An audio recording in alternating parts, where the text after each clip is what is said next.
Renaissance par la musique. La nuit était tombée depuis longtemps, et j'étais assis sur le rebord de ma fenêtre, regardant la pluie marteler le sol.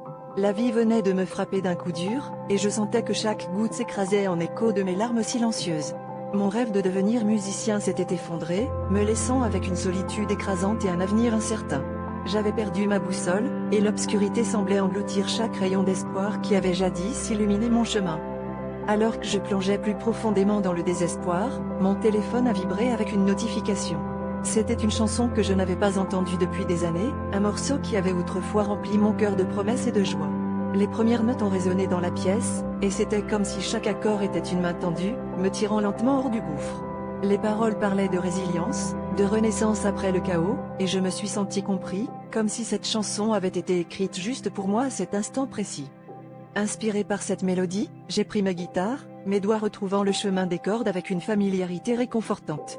Les notes se sont enchaînées, créant une symphonie d'espoir qui a réchauffé mon âme. Peu à peu, l'obscurité a cédé la place à une lumière douce, et j'ai réalisé que chaque fin pouvait être un nouveau départ si seulement l'on trouvait la force de continuer à jouer sa propre mélodie. Ce jour-là, j'ai appris que même au fond de l'abîme, il suffit d'une étincelle pour rallumer la flamme de l'espoir. La musique, ce langage universel, a été mon salut, me rappelant que les rêves ne meurent jamais vraiment. Ils attendent simplement que nous ayons le courage de les revendiquer à nouveau. Et dans ce moment de renaissance, j'ai compris que j'avais le pouvoir de transformer mes tragédies en triomphe, une note à la fois.